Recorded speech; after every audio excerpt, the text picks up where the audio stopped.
Welcome dear all. आज इस video में हम NIOS का 12th स्टैंडर्ड हिंदी का असाइनमेंट या TMA सॉल्व करने वाले हैं। ये सॉल्व TMA है। सो आपको जो है 31 जनवरी से पहले अपने TMA सबमिट करने हैं, तो आप इस TMA को एज इट इज लिख सकते हैं। और अगर आपको मेरे वीडियो यूजफुल लगते हैं तो आप लाइक कीजिए, शेयर कीजिए, सब्सक्राइब कीजिए। चलिए वीडियो शुरू करते हैं। तो जिस तरह से आप देख सकते हो, हिंदी का जो कोड वर्ड है यहाँ पे 301। ये ध्यान रखने वाली बात है कि 12th और 10th के जो कोड होते हैं, सब्जेक्ट कोड, वो अलग अलग होते हैं। तो यहाँ 301 हिंदी का 12th स्टैंडर्ड का कोड है और ये असाइनमेंट है 20 मार्क्स का। सो जिस तरह यहाँ पे लिखा हुआ है, सभी प्रश्नों के उत्तर देने अनिवार्य है। प्रत्येक प्रश्न के अंक उसके सामने दिए गए हैं। यहाँ पर प्रश्न पहला हम शुरू करते हैं। तो देखते हैं कि जैसे यहाँ पे पहला प्रश्न है, कबीर की गुरु महिमा पर टिप्पणी कीजिए तथा आज के संदर्भ में गुरु शिष्य संबंध पर अपने विचार प्रस्तुत कीजिए। ये पार्ट 1 से लिया गया है। और यहाँ पर जब आप प्रश्न पहला देख रहे हैं तो निम्नलिखित प्रश्नों में से किसी एक ही प्रश्न पर आपको प्रश्न का उत्तर लिखना है 40 से 60 शब्दों में।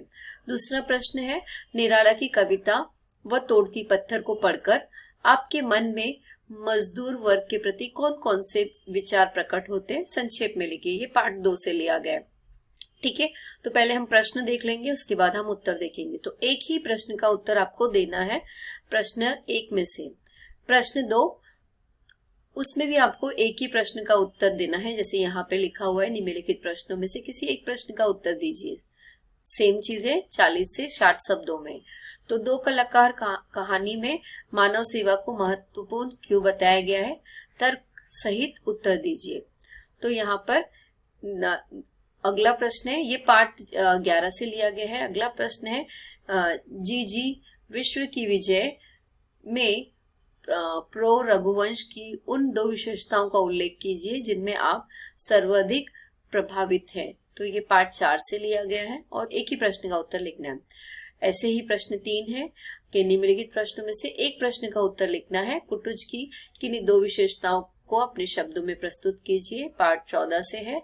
और सतपुड़ा के घने जंगल कविता के आधार पर प्रकृति की शोभा का वर्णन कीजिए। और ये पार्ट 6 से है। एक और बात बताना चाहूंगी कि मेरा जो चैनल है, उस चैनल पे मैंने प्ले लिस्ट में हर एक लेसन्स के वीडियो डाले हैं, तो आप वो वीडियो देख सकते हैं। और जो है 12th स्टैंडर्ड के भी है, वहां पर हर एक सब्जेक्ट के, English, Hindi, data entry, home science, business study, तो वो भी आप देख सकते हो। और 12th स्टैंडर्ड के भी है, तो आप उन वीडियो को देख सकते हैं। जो है ये पार्ट 6 से लिया गया है, तीसरे का जो दूसरा प्रश्न है। और चौथा जो प्रश्न है, यहाँ पर लिखा है, निम्नलिखित प्रश्नों के उत्तर लगभग 100 से 150 शब्दों में लिखिए। तो ये दोनों प्रश्न के उत्तर लिखने हैं, है ना। पाठित प्रश्न के आधार पर जयशंकर प्रसाद की राष्ट्रीय चेतना का उल्लेख कीजिए। और यश युधिष्ठिर संवाद में अनेक दार्शनिक प्रश्नों के, तो ये प्रश्न है, आप प्रश्न आपके पास में होंगे। आइए हम उत्तर देखते हैं। कुछ चीजें ध्यान रखनी है, कहीं पर हमको सिर्फ एक ही प्रश्न का उत्तर लिखना है और कहीं हमको सभी प्रश्नों के उत्तर लिखना है। अब हम सॉल्व असाइनमेंट देख लेते हैं।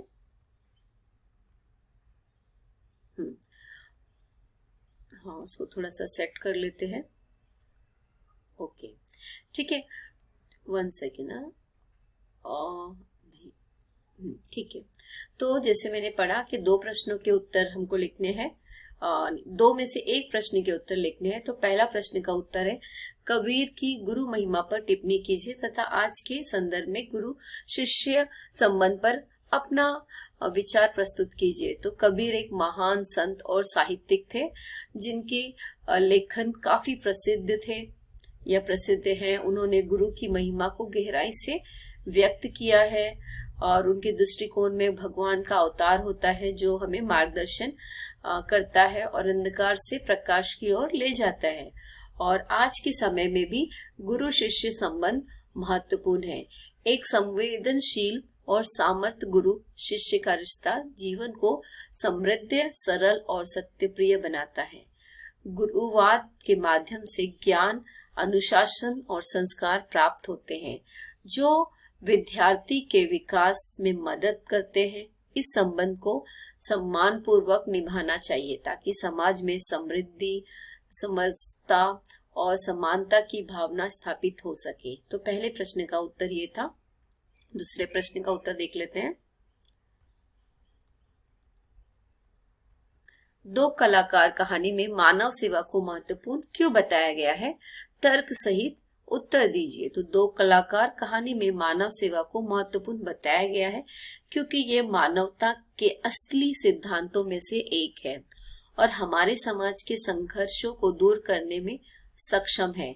कहानी में राजू और रामू जैसे सामान्य लोग अपने कला के माध्यम से मानवता के लिए योगदान देते हैं। सामाजिक, आर्थिक और शारीरिक समस्याओं को दूर करने के लिए सामर्थ्य और प्रसन्नता पैदा करने वाली कला से वे लोग बढ़ते हैं। यह दिखाया गया है कि छोटी छोटी मददें और सेवाएं समाज में यद्यपि पॉजिटिव चेंज ला सकती है। इसके अलावा कहानी में समझाया गया है कि कला माध्यम से हम आपसी समझदारी, समझता और प्रेम को बढ़ावा देते हैं। तो यहाँ पर ये कहानी जो है दो कलाकार, इसमें एक का नाम चित्रा है और एक का नाम अरुणा है। ये दो लड़कियां हैं जो हॉस्टल में रहती हैं। चित्रा जो है उसे चित्र बनाने का बहुत शौक है, वो अच्छी पेंटिंग करती है और जो अरुणा है उसे समाज सेविका का बहुत वो इच्छा रखती है, समाज में सेवा करती है। खाली समय में वो जो है बच्चों को पढ़ाती है। और यहाँ पर एक घटना घट जाती है कि जो सड़क पर एक भिखारिन मर जाती है और उसके दो छोटे छोटे बच्चे जो है उसके सूखे शरीर से चिपके हुए रहते हैं। पूरा ट्रैफिक जाम हो जाता है और बहुत भीड़ जमा हो जाती है। ये नज़ारा देखकर चित्रा दौड़ कर जाती है और वो स्केच बनाती है और बाद में वो उस चित्र के द्वारा बहुत ही प्रसिद्ध हो जाती है और प्रदर्शनी में उसका चित्र लगाया जाता है, वो बहुत ही फेमस होती है। अरुणा क्या करती है कि जो दो छोटे बच्चे हैं उनको वो ले लेती है और उनका वो जीवन संभालती है, उन्हें पढ़ाती है, लिखाती है और उनको उनके जीवन को संभालने का काम वो करती है। तो इस कहानी में मेन बताया गया है कि कौन सच्चा कलाकार है, चित्रा जिसने चित्र बनाकर बहुत प्रसिद्धि प्राप्त की या अरुणा जिसने किसी दो बच्चों की जिंदगी संवारी। तो इस कहानी में मानव सेवा का दर्शाया गया है जो कि अरुणा ने किया। ठीक है, आगे हम पढ़ते हैं।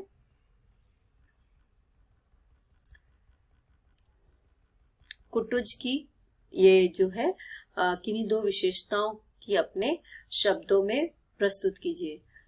कुटुज आचार्य हजारी प्रसाद द्विवेदी जी एक प्रसिद्ध हिंदी कविता है जो आचार्य हजारी प्रसाद द्विवेदी के द्वारा रचित है। इस काव्य की दो विशेषताएं इसके समृद्ध भाषा और सौंदर्य और संवेदनशीलता में प्रतिफलित होती हैं। इस कविता में स्वच्छता, प्रकृति के सौंदर्य और मानवता में संबंध पर गहरा विचार किया गया है। आचार्य हजारी प्रसाद द्विवेदी के रचनाकारी कौशल्य का उदाहरण है जो उन्होंने इस कविता में प्रदर्शित किया है। यह कविता हिंदी साहित्य के महत्वपूर्ण काव्यों में से एक है और उसकी विशेषता इसके भावपूर्ण अर्थ और सुंदर रचनाकारिता कौशल्य में विदित होती है। ओके, चौथा प्रश्न है, निम्नलिखित प्रश्नों के 100 या 150 शब्दों में उत्तर दीजिए। तो पठित पाठ के आधार पर जयशंकर प्रसाद की राष्ट्रीय चेतना का उल्लेख कीजिए। राष्ट्रीय चेतना जयशंकर प्रसाद के प्रसिद्ध काव्य संग्रह कामयानी में से एक उत्कृष्ट काव्यांश है। यह प्रसिद्ध काव्यांश उनकी लोकप्रिय कविता पाठित में से लिया गया है या सटा हुआ है। यह काव्यांश भारतीय संस्कृति, भूतकाल और भविष्य के विभिन्न पहलुओं पर गहराई से विचार करता है। पठित काव्यांश में जयशंकर प्रसाद ने भारतीय भूमि के इतिहास, संस्कृति और धरोहर की महत्वपूर्ण घटनाओं के विषय में लोगों के मन में जागृति पैदा की है। उन्होंने यह भी प्रकट किया है कि हमारे पूर्वजों ने कितने संघर्ष और त्याग के साथ इस भूमि का निर्माण किया था। जयशंकर प्रसाद ने शब्द राष्ट्रीय चेतना में भारतीय संस्कृति के गौरव को उजागर किया है, जिससे हमारे राष्ट्रीय असीमता को एक अभिन्न अंग बनता है। इस काव्यांश में उन्होंने देशभक्ति, साहित्य और धरोहर के महत्व को भी प्रशंसा का विषय बनाया है। राष्ट्रीय चेतना के माध्यम से जयशंकर प्रसाद ने भारतीय लोगों के मन में समर्थन और उत्साह का भाव पैदा किया है, जो उन्हें एकजुट होकर देश के विकास में योगदान देने के लिए प्रेरित करता है। इस प्रसिद्ध काव्यांश पाठित के माध्यम से जयशंकर प्रसाद ने न सिर्फ अपने समय के लोगों को प्रभावित किया, बल्कि आज की युवा पीढ़ी को भी राष्ट्रीय भावना के साथ जोड़ने की प्रेरणा दी है। अगला प्रश्न है, अनुच्छेद लेखन की प्रक्रिया का उल्लेख सावधान कीजिए। अनुच्छेद लेखन की प्रक्रिया निम्नलिखित कदमों में संपन्न होती है। विषय का चयन करना। पहले तो आपको अपने लेखन के उद्देश्य और पाठकों को ध्यान में रखते हुए एक विषय का चयन करना होगा। आपको यह विषय चुनना चाहिए जिसमें आपको रुचि हो और जिस पर आपके पास ज्ञान हो। फिर बोधपूर्व खोज करें। विषय का चयन होने के बाद आपको उस विषय में बोधपूर्व खोज करनी चाहिए। यह आपको विषय से संबंधित अधिक जानकारी और विचारों को समझने में मदद करती है। आगे है तीसरा, संरचना तैयार करें। अब आपको अपने अनुच्छेद की प्रारंभ, मध्य और समाप्ति के भागों में विभाजित करना होगा, यानी कि शुरुआत, फिर बीच में क्या होगा, फिर एंड में क्या होगा। फिर प्रारंभिक अनुच्छेद, प्रारंभ में आप कैसे अनुच्छेद को करने वाले हैं। अपने अनुच्छेदों की शुरुआत एक अंदाजेदार और ध्यान आकर्षित करने वाले शब्द करें। यहाँ आपके अपने पाठकों का ध्यान आकर्षित करने की कोशिश करनी चाहिए और मुख्य विषय को परिचय करना चाहिए। मध्य भाग, अब आपको अपने अनुच्छेद के मध्य भाग में विषय को विस्तार के साथ विकसित करना है। यहाँ पर आप अपने विचारों को समर्थन करने के लिए करते हैं। और समाप्ति, आपके अनुच्छेदों को एक सार्थक समाप्ति देने की कोशिश करें। यहाँ आप लेखन के मुख्य के संक्षेप को प्रस्तुत कर सकते हैं और अंत में एक अद्भुत या प्रेरणादायक विचार छोड़ सकते हैं। उदाहरण के लिए मान लें कि विषय स्वच्छता अभियान है, ठीक है, तो प्रारंभिक तो ये आप देख के लिख सकते हैं। तीसरा, छठा प्रश्न, नीचे दी गई परियोजना में से कोई एक परियोजना तैयार कीजिए। ठीक है, तो यहाँ पे हिंदी साहित्य के इतिहास के 4 कालखंडों परिचय प्रस्तुत कीजिए और प्रमुख विशेषताओं की सूची को चार्ट द्वारा प्रस्तुत कीजिए। तो आपको एज इट इज ही लिखना है। मैं अब यहाँ पे धीरे धीरे स्क्रॉल करूंगी तो आप देख सकते हैं। और जब अगर आप लिख रहे हैं तो आपको जो है एज इट इज लिखना है। स्टॉप करके आप वीडियो लिख सकते हैं। ये परियोजना है।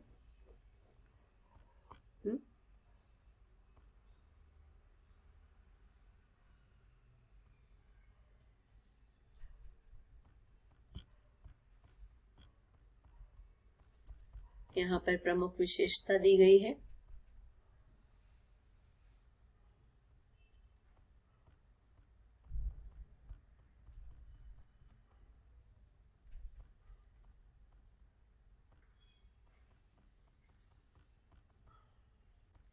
तो आप स्टॉप करके आपको लिखते जाना है। एज इट इज लिखना है, कोई चेंज करने की जरूरत नहीं है।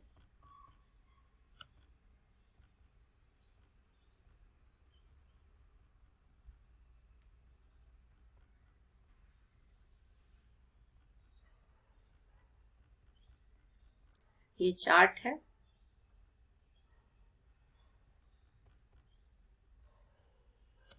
तो आपको एज इट इज लिखना है। ठीक है,